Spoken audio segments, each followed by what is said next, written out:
Hello friends, मैं सुरेंद्र कुमार कल्ला आप सभी का आपके अपने YouTube channel unique study point में स्वागत करता हूं। और आज का जो अपना मेन पॉइंट है वो है देश के बेरोजगार युवाओं के हक अधिकारों की मांगों के लिए उनके समर्थन में हम तैयार हैं। तो आज की क्लास में हमारे यही चलना है। आज की क्लास डिले है तो आज की क्लास में चलना है कि सरकारें जो किसी भी परीक्षा की किसी भी एग्ज़ाम के लिए जो डेट या विज्ञप्ति जारी करती है तो उसमें पहले उसको डालना होगा ये एग्ज़ाम इतनी तारीख तक तो इसके फॉर्म भरे जाएंगे और फिर इतनी तारीख को इसकी एग्ज़ाम होगी। कन्फर्म होना चाहिए जिससे कि देश के बेरोजगार युवा इधर उधर भटके नहीं, उनको मानसिक परेशानी नहीं हो और उनका आर्थिक हानि भी ना हो। जैसे एक छोटा सा उदाहरण अपने लिए है, मैं किसी केंद्र सरकार राज्य सरकार की पर्सनल बात नहीं कर रहा हूँ और नहीं हम पर्सनल बात कर रहे हैं। हमारी मांगे जायज़ है, चाहे वो राज्य सरकार के लिए हो चाहे वो केंद्र सरकार के लिए हो, हमें हमारे हक चाहिए। आज जैसे केंद्र सरकार ने रेलवे में आरआरबी एनटीपीसी और डी ग्रुप की जो एग्ज़ाम डेट गत वर्ष सितंबर में जारी की थी कि गत वर्ष सितंबर में हो सकती है, वो गत वर्ष का सितंबर जाकर नवंबर में होते हुए, दिसंबर में होते हुए, जनवरी में होते हुए, फरवरी में होते हुए, मार्च में होते हुए आज दूसरा सितंबर चल रहा है। ये अच्छी बात नहीं है सरकार की, अच्छी गाइडलाइन नहीं है। सरकार को अपना बेरोजगार युवाओं के लिए अपना मत स्पष्ट रूप से रखना होगा। क्यों?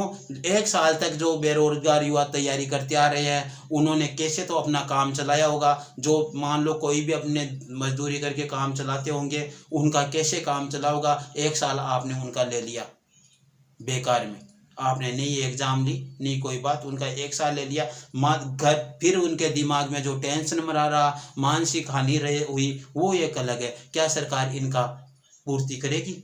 नहीं करेगी। क्योंकि सरकार को चाहिए क्या? सरकार तो कह देती है हमारे को जो एजेंसी नहीं मिली, एजेंसी मिले तब हो ना, कोई स्पेशल एजेंसी नहीं मिल रही है, कोई बातें थोड़ी नहीं होती है। यह नहीं होता, ऐसा नहीं होगा। हमारे को तो बताना होगा आपको कैसी एजेंसी हो, पहले डिक्लेयर करना होगा सब कुछ। पहले टेंडर जो देते हो नहीं देते हो वो पहले करना होगा, फिर बाद में विज्ञप्ति जारी करनी होगी, फिर आपको निश्चित समय पर एग्ज़ाम लेनी ही होगी। हमारे को फिक्स डेट बतानी होगी जिससे बेरोजगार युवा इधर उधर भटकते नहीं फिरे। अब आज ऐसे माहौल में बेरोजगार युवा किधर जाए? एक साल से एनटीपीसी डी ग्रुप की तैयारी के लगे हुए हैं और भी कई एग्जाम हैं जिनके पीछे वो लगे हुए हैं। मेरा पर्सनल किसी एक सरकार से नहीं, सभी सरकारों से, राज्य सरकार और केंद्र सरकार से सवाल है कि इन बेरोजगार युवाओं की बातें आपको सुननी होगी। यदि आप इनकी बातें नहीं सुनोगे तो ये आपको बना सकते हैं, तो ये आपको बिगाड़ भी सकते हैं। यह ध्यान रखना, जो समीकरण आप बनाते हो ना वो समीकरण इनको बिगाड़ना भी बहुत अच्छी तरह आते हैं। और ये बेरोजगार युवा वर्ग हर वर्ग से जुड़ा हुआ है, आम आदमी से जुड़ा हुआ है। तो यह ध्यान रखना आने वाले समय में यदि सरकारें इनकी जायज़ बातों पर ध्यान नहीं देती है तो आने वाले समय सरकार के लिए भी कुछ अलग ही कहानी बयां कर सकता है। चाहे वो राज्य सरकार हो चाहे वो केंद्र सरकारें हो, उनके लिए भी अलग ही कहानी बयां हो सकती है। इसलिए आप इनके हकों पर ध्यान दें, इनका ज़्यादा से ज़्यादा विचार करें इनके ऊपर। और इनको हो सके जब तक जो आपने जो लॉलीपॉप दे रखी है, जो लॉलीपॉप दे रखी है वो कई दिनों से मुंह में लेकर घूम रहे हैं, वो लॉलीपॉप मुंह से निकाल कर कोई वास्तविकता बताइए जिससे कि इनको कुछ आस बंधे और ये तैयारी के लगे। इनकी मांगे है जो जायज़ है, इनकी मांगे विज्ञप्ति जारी होगी उसी दिन फॉर्म की अंतिम डेट और प्रारंभिक डेट जारी होगी और उसी दिन एग्ज़ाम की डेट फिक्स होगी कि इस तारीख को होगी तो एग्ज़ाम होगी, इसमें कोई शक नहीं, आपको करना ही पड़ेगा। और इस मामले में सबसे ज़्यादा सरकार को भटकाने का काम कर रही है हमारे देश का चौथा स्तंभ जो है ये मीडिया। मीडिया बुरे हाल है मीडिया के। मीडिया ने तो इतनी हद पार कर दी है कि जिसकी हद नहीं है। इसको आम जनता से तो मतलब ही नहीं है मीडिया को। आम जनता तो इसके लिए कहीं कोई सबक है ही नहीं। इनको तो कोई अच्छा सा मसालेदार मैटर मिल लग जाना चाहिए, उसको बार बार घुमा घुमा कर लपेट मार मार के लपेटे मार मार के लपेटे मार मार के दिखाते रहे। हमारी उन सभी के प्रति फेथ है, उन सभी के प्रति हम विश्वास रखते हैं कि उनके साथ भी न्याय होना चाहिए, लेकिन आम जनता के साथ हो रहा है उसके बारे में सोचो। आप बेरोजगारों की भी कभी न्यूज चलाया करो आप, कि बेरोजगारी इस कदर बढ़ रही है, वो भी दिखाया करो कभी आप। उनकी भी सरकार से सवाल किया करो आप। विपक्ष से सवाल करने के बजाय आप पक्ष से सवाल करना सीखो, जिससे कि देश का भला हो। सरकार इन बेरोजगारों के बारे में सोचेगी या आगे बढ़ेंगे जब भी देश का आने वाला भविष्य कुशमय होगा, वरना तो देश का आने वाले भविष्य अंधकारमय हो जाएगा।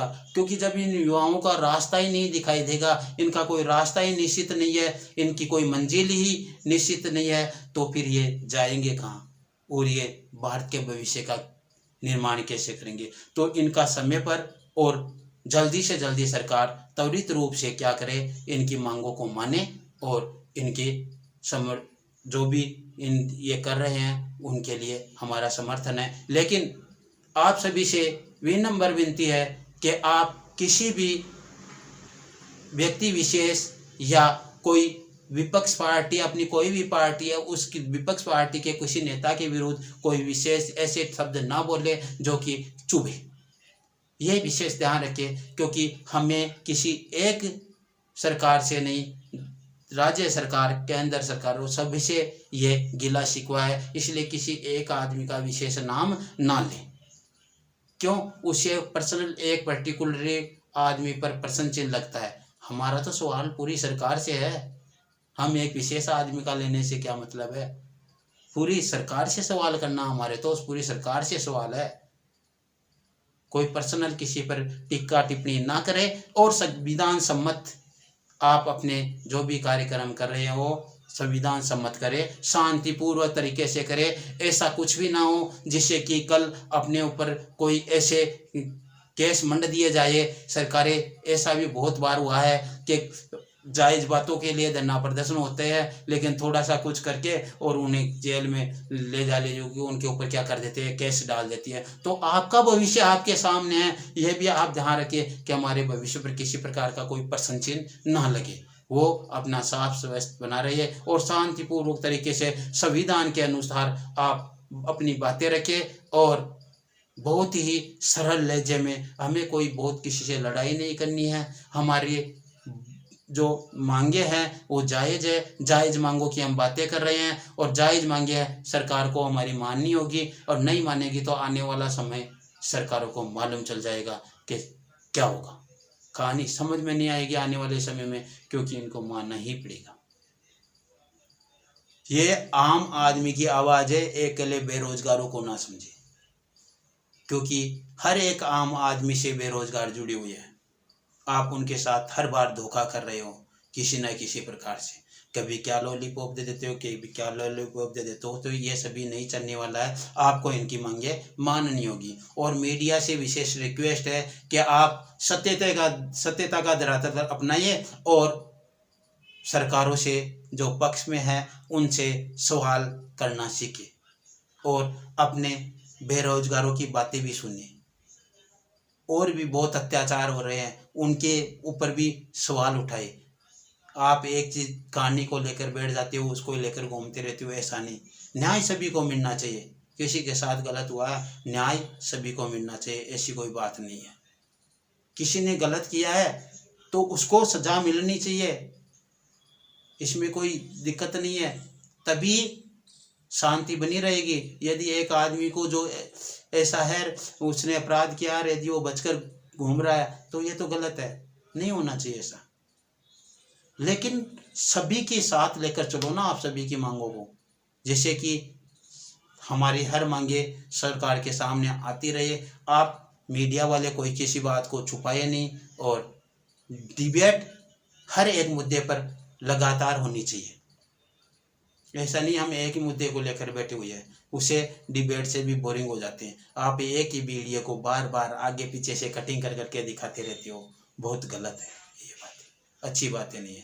तो आज का वीडियो बेरोजगार युवाओं के जो संगठन है उनके जो जायज़ मांगों का जो बढ़ाव है उनके को समर्पित करते हैं। और आज के वीडियो में इतना ही। ओके, जय संविधान, जय बेरोजगार।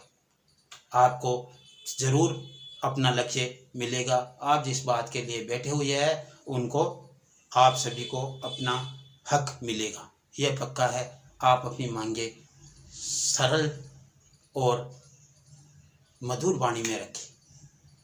हमें किसी से लड़ाई नहीं करनी है और लगातार आप अपनी मांगों के लिए अड़े रहे। सरकार को मानना रहेगा। आपके लिए हमारा हर समय तैयार है, हम आपके साथ हैं, ऐसी कोई बात नहीं है और रहेंगे, क्योंकि आप नहीं तो हम नहीं। आप ही तो सब कुछ हो। देश वाले आने वाले भारत का भविष्य हो। तो ओके, बाय, टाटा। आज के लिए इतना ही। जय संविधान, जय भारत।